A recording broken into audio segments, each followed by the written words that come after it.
Oh man, so the other day we went over the Tyler Perry lawsuit, man. We tapped in with it. And interesting situation. I'm gonna go ahead and catch y'all up with what we did cover on a live stream after we get over these updates right here. But Dr. Umar chiming in, 50 Cent chiming in, and some more people from the culture is speaking on the situation, all right? But this is what Dr. Umar had to say, and it's exactly what I expected. He said, snow bunnied.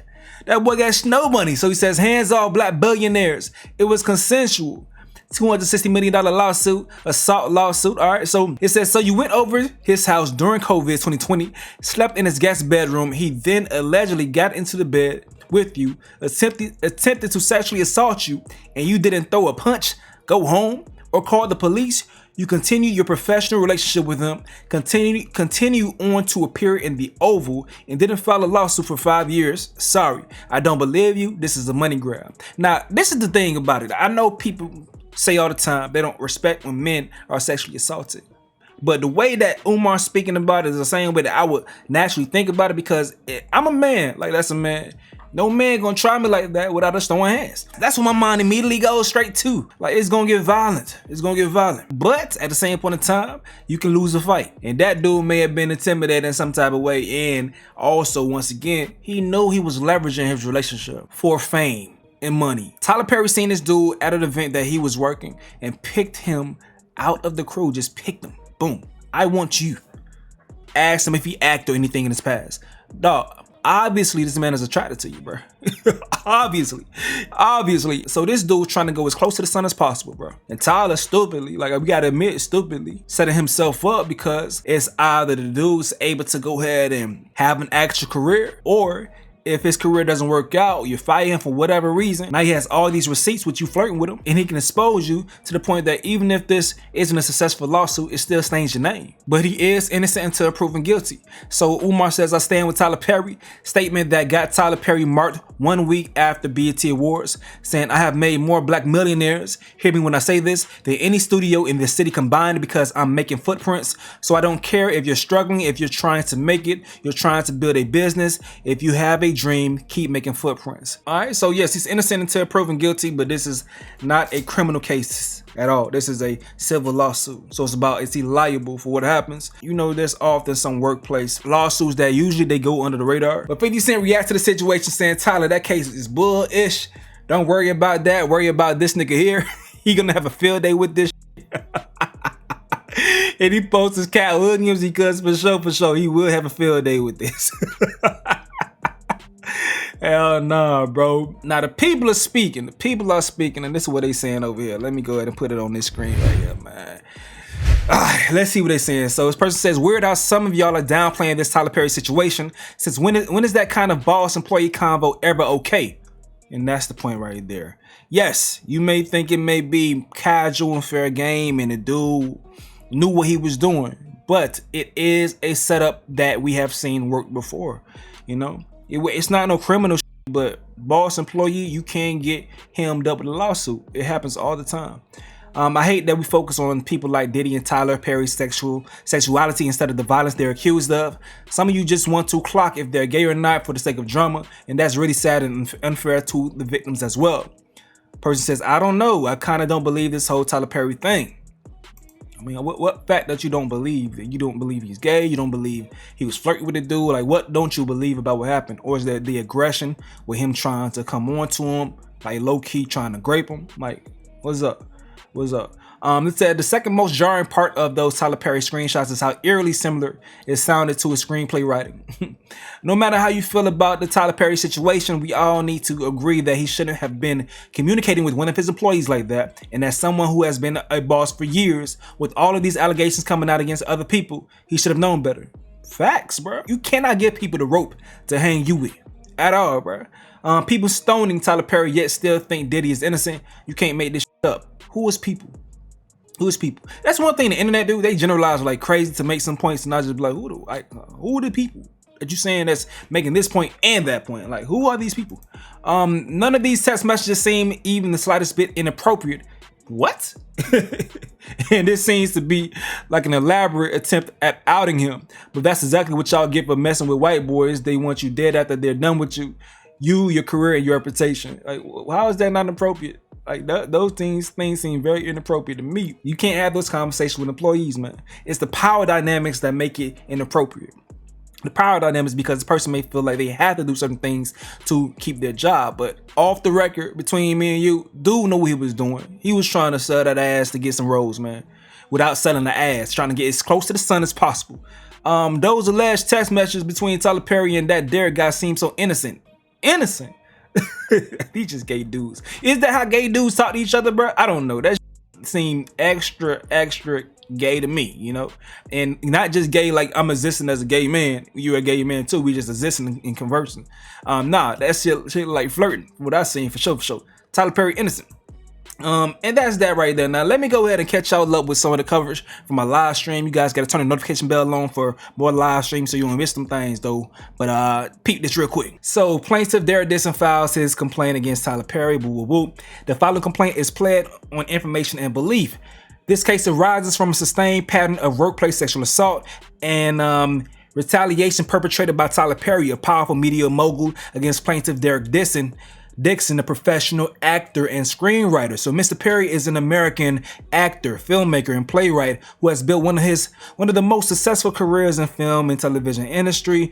Mr. Perry, we know about all this stuff, all right? Let's skip to the stuff that we don't know. So it says down here, Mr. Perry took his success and power and used his considerable influence in the entertainment industry to create a coercive, sexually exploitative dynamic with Mr. Dixon, initially promising him career advancement and creative opportunities, such as producing his pilot and casting him in his show, only subject him to escalating sexual harassment, assault and battery, and professional retaliation when Mr. Dixon did not reciprocate Mr. Perry's unwanted advances.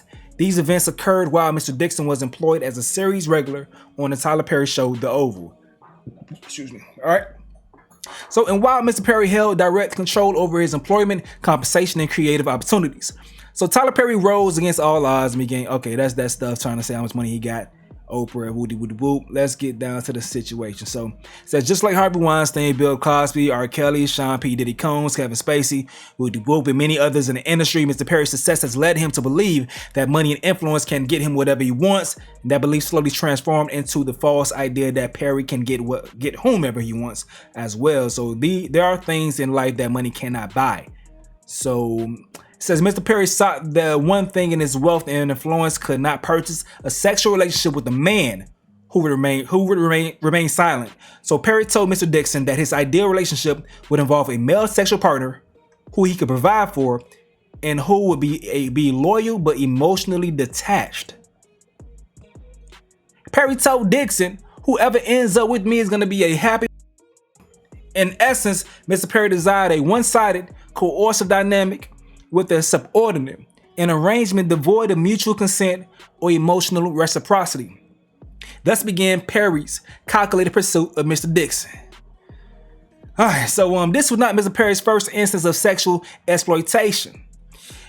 He has demonstrated a troubling pattern of exploiting vulnerable male actors and employees. Damn, that's crazy because it's usually the ladies that's being exploited, but that boy, he focused on his target. It's the males that's being exploited. Dog, the Boondocks is right, dog, huh? The Boondocks is right.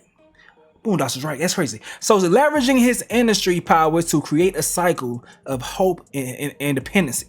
First, he offers aspiring actors the prospect of career-defining opportunities, roles that promise visibility and advancement. Then, once they are in his professional orbit, he uses the weight of his influence to ensnare them, positioning their success as contingent on meeting his demands.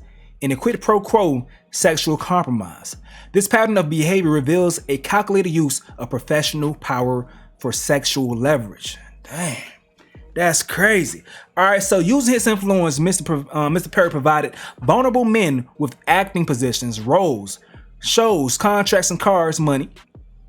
He was tricking on these dudes. That's wild. Okay, once the object of his desire was hooked, Tyler Perry would then put them in fear of losing it all unless they engaged in Mr. Perry's perverted desire for sexual gratification. They trying to make this nigga sound like daddy. Mr. Perry would easily kill off a character in a show an actor who failed to indulge in Perry's sexual fantasies. Okay, all right. And they reference this message right here. And it says, in one such exchange, Perry stated that he could fix things because the actors of a show he was filming should all be scared because they were all shot at and we don't know who lives. Meaning that Tyler Perry was going to use this as a tool to gain compliance with his desires. So the text message says, but I swear to you, I know how to fix this. I love killing them on a show that no one expects. Dude responds, you could be sipping Mai Tai. Damn, I can't really see that shit. Mai Tai coconuts right now. He says, think about the last episode. They are all shot at. We don't know who lives. Exactly. I'm scared. They should be too. Nope, they're not. Like I checked, we all got the same bullets in us. Okay. All right. So they saying that though, he could, if you don't do what he want to do, then he could kill your character off, and you're not getting no more money. That's what they're saying. All right. Derek Dixon was Mr. Perry's sexual desire ever since they became acquainted. Dixon was working as a part of the event staff for a party hosted by Mr. Perry.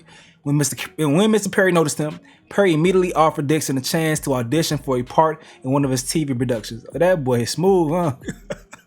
Hey, this shit crazy because, you know, they usually say, like, dudes can't get their lives changed at the drop of a dime.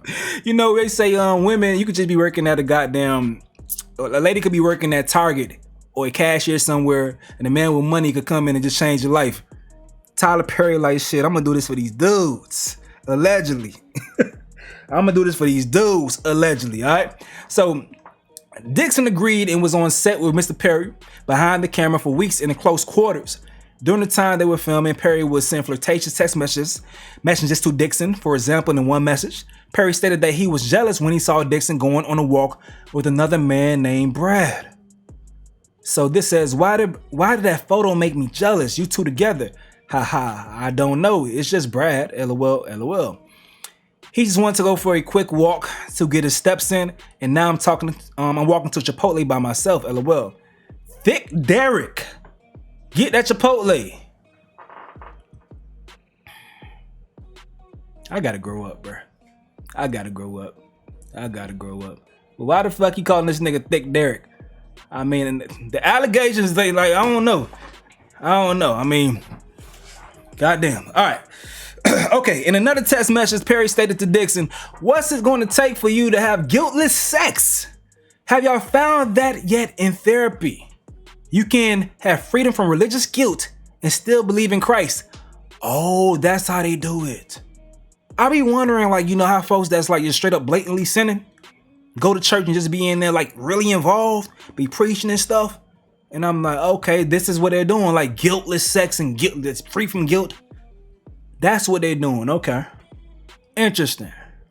I always wondered.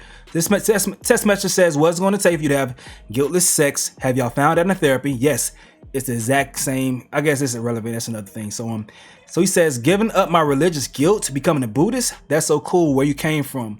That's response to something else. She says, unfortunately, Derek, I have friends who are in their 50s and 60s who are still dealing with that, and it's so sad. You can behave freedom from religious guilt and still believe in Christ. Let me say earlier. You can have freedom. Do y'all believe in that shit? Do you agree with that? Free from religious guilt, but still believe in Christ. So just because you believe in Christ, you can do whatever you want to. Is that what he's telling his employees? I don't know. All right. So plaintiff carefully navigated a friendly demeanor to prevent the loss of income and opportunity on the one hand, and on the other, a firm boundary against Perry's advances. Often when Mr. Perry started drinking, he would demand more attention from plaintiff and get more aggressive with his flirting. On one occasion when Mr. Perry was drinking, he started to become extremely annoyed when Mr. Dixon avoided him. Mr. Perry, But it says when Mr. Perry stated that of the 600 people in his phone book, he only wanted to talk to Mr. Dixon. Oh, he was pressing hard. He trying to run that game. Treat myself right. What are you doing, Derek? Just talking to my sister. I roll. Whoa.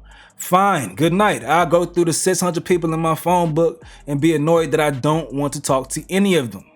Trying to get off so I can go to sleep. I understand that well. Apparently you're not the only one that's been drinking tonight. I just started and they didn't. Okay. All right. So it says Dixon did his best to tiptoe around Mr. Perry's sexual aggression while keeping on Mr. Perry's good side. Mr. Perry made it clear to Dixon that if Dixon ignored Perry or failed to engage with the sexual innuendos, Dixon's character would die in the next season. Indeed, Dixon's character Dale was shot 4 times in the chest at the end of his first season on the Oval, and Perry always held this over Mr. Dixon's head, implying that Dale would survive if Dixon kept Perry happy. So once Perry recognized the extent of control he had over Mr. Dixon, he escalated this behavior. On multiple occasions, Mr. Perry sexually assaulted Mr. Dixon, including one instance where he forcibly pulled off Mr. Dixon's clothing, groped his buttocks, and attempted to force himself on Dixon. Mr. Dixon told the drunken Perry no, and attempted to remove Mr. Perry's hands, but Mr. Perry held tightly onto Dixon's wrists.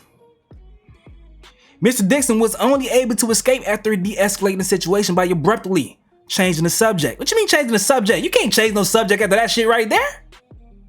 Nigga try to just take you. And you want to talk about the Miami Dolphins or some shit? You can't just switch the subject. Nigga try to take your ass. You want to talk about the temperature outside? How you just change the subject after that? No. Nigga, you just tried to rape me. You can't just change the channel. You gotta get rid of the whole TV. Take that bitch back to Brandsmart or whatever. You can't just change the subject. Hell no. That's crazy. That's crazy. That's crazy. That may be a cause for pause. Change the subject. Wow. Okay. So the day after the assault, Mr. Perry called and texted Mr. Dixon relentlessly saying, "Tried you. Call me. And I really need to talk to you. Please call as soon as you can." Finally, when Mr. Dixon answered Tyler Perry's call, Mr. Perry profusely apologized for the sexual assault while blaming it on other things. Perry continued. He didn't know why he would do that. Maybe he was self-sabotaging. On the very same call where he apologized for sexual assault against Dixon, Perry told Dixon, "And don't worry, we're going to do your show," referring to the pilot that Perry knew Mr. Dixon had desperately wanted to produce. So I guess he pressed. Didn't get what he wanted, like, oh, it didn't work. Now try to keep him happy, let me grant his pilot. Allegedly. That's if all these things are true. Allegedly. Eli, what's good? I see you in the chat, man. Captain Doom, what's good in the chat? Who else in there? Latasha, Miss Matthews, Latoya in the chat. How y'all doing? How y'all doing? Talking in the chat, we talk back, man, but let's continue going through this.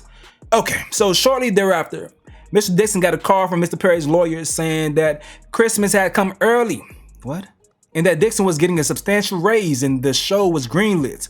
Perry's attorney explicitly warned Dixon to not tell any other actor on the show about Dixon's raise because no other actors were getting a raise, only Dixon.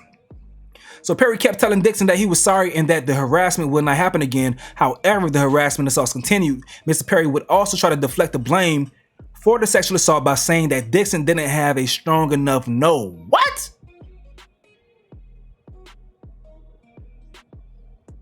You ain't got a strong enough no? Oh, that's what y'all mean, ladies. No means no, huh? Okay. I get it. Trust me, I get that shit. I mean, I've been knew what it mean, but you never know until you being preyed upon. Like how that shit, like, you know, you gotta really expect to know, man. But okay, so Perry told Dixon that you have to be able to say no to propositions for sex and mean it and make it clear. So this is a text message right here. So nice. Santa Monica is nice. I'm glad you're going out there. How is your no? Is it stronger? You got to have a strong no. Yes, it's strong. My mom literally thinks I'm going to sell my soul to the Illuminati. She heard Kanye say that is real. Well, I don't think that, but I do think that you have to be able to say no and mean it and make it clear. I only say yes if it gets me an Oscar. JK, I hear you. Tyler responds, well, the only one who could have gotten that for you through sex is in prison. So just stick to the no unless you are really into him. And the little wink and tongue out emoji. So he's talking about Harvey Weinstein. He's alluding to Harvey Weinstein, allegedly. All right. But dude's basically saying he gay for an Oscar. He'll be gay for an Oscar.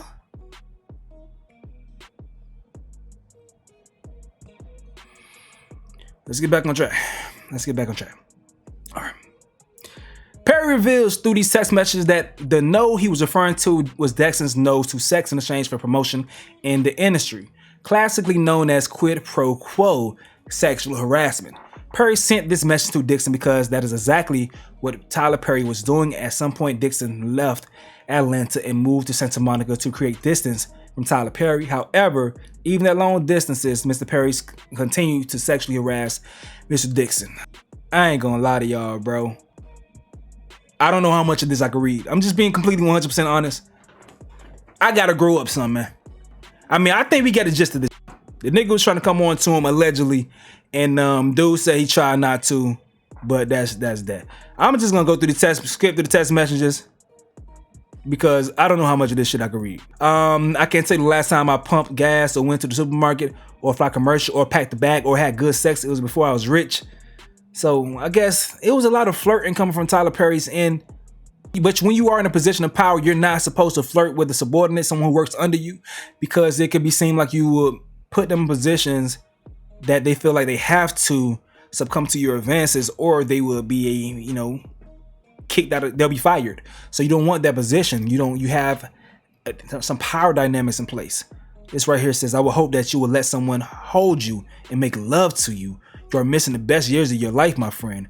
Trust me, I hope you get past that block in your mind soon. So it's a lot of things like that, messages like that. But is this true? I don't know. Because I think obviously in this situation, this dude knew. He knew that Tyler Perry was attracted to him. Niggas sending him text messages and shit with pictures and stuff, saying nice picture. Yeah, the water does look calm. Tyler says, nice picture. Dude says, great, amazing, awesome picture. He says, you don't see that stud in that nice picture? Rude. Yes, that's a stud, asshole. Nigga said rude. But I mean, we all had an idea that Tyler Perry was zesty. Like, we all knew. But he had I think he had a girlfriend or wife, he had a child and stuff. People would defend him, especially when he was like leading with the church, leading with being God-fearing. But as you see, he said earlier, talking about some guiltless sex and stuff like that. So he thinks that you could be guiltless when it comes to these things and live that lifestyle regardless and still be in the church. That's his opinion on things. So now that makes more sense if all this is true. But you know what I could? Spaghetti, I'm so drunk talking. I'm trying to speed through these text messages. I'm not going to read through all these court cases, bruh. Y'all ain't finna get me goddamn canceled, man. Even though I know I ain't gonna get canceled, but it's like, bruh, I gotta grow up. I need to smell the roses. You are the rose, but you are so blocked that you refuse to be smelt or opened. That is sweet, and I'm working on the therapy. Dude was trying to curve Tyler Perry 1,000 times. I ain't gonna lie. Looked like dude kept trying to curve him, realizing that Tyler was coming on to him and flirting with him. But dude realized the man picked you out of a group of people to give you an opportunity. Never seen you do anything, never seen you perform any type of way. He's obviously attracted to you. So dude is looking at the situation, trying to capitalize off of it to be in these movies. So he's trying to go ahead and take advantage of as much as he could to be able to leverage his career being launched. He's trying to get as close to that as possible. And after he eventually got fired, it's looking like he's suing. That's what I'm seeing from the situation right here. How would the court look at that? We gotta wait and see. But you got messages like this, dude texting Tyler, how do they make money then? Subscriptions, they make money from the advertising, lots of money. I love how I feel right now, but I don't like being horny. Testosterone. Oh yeah, from the doctor, but it's making you feel better. I feel so good, but I don't like being horny. I feel sorry for the person that flirts with me. LOL, you don't even understand. They said this is after he tried to have sex with dude. I tried, you called me. Hey, I think the hangover hit me harder than I thought. Can we talk? Can we talk later? I really do need to talk to you. My friend, please call as soon as you can. Trying to do rooms on the boat. If I invite Bill, would you be okay sharing the room? All right, so he just continuing trying to flirt and be like close to the nigga. Dude continue trying to curve Tyler as much as possible. That's what pretty much everything going on. Oh shit, they referenced the Christian Keys thing that we were looking at earlier. We talked about the Christian Keys. I didn't know that they referenced it. So it says in December 2023, Christian Keys, another actor who worked for Perry prior to Dixon's employment, posted a video on social media detailing his abusive experience with an anonymous Black Hollywood billionaire, which Dixon pieced together and believes it to be Tyler Perry. Let me see if I could grab that. I want to get my actual coverage of it though, because I believe I chopped it up the right way, man. I can see the back end of my channel, and I can see people going back to watch this video on my channel from when Christian Keys first talked about Tyler Perry. I'm seeing people going back to watch that today after the news dropped about Tyler Perry, so they're trying to get their information as well. Okay. I've carried many recorder devices on me, keychains, pens, thumb drives with a charged battery that get 6, 7, 8 hours, all the above. So I have the conversations. I really want to air that out because it bothers me when I'm alone at night. Like, man, the world is celebrating this person and they don't even know the shady and predatory way in which this person moves. I can press play and you can hear the person and you'll know immediately who the person is that's offering me $100,000 to strip. Oh, yes, I see why y'all watch my shit sometimes. Straight to the point. All that shit before, it wasn't straight to the point. I see why you watch my damn channel. You'll know right away, and it'll break your heart. I forgot about that part. I won't have to say the person's name, but I can and I will. I don't mind doing a polygraph or 3 or 5 on live TV, and I'll pass all of them because it's the truth. I can press play and you can hear the person and you'll know immediately who the person is that's offering me $100,000 to strip.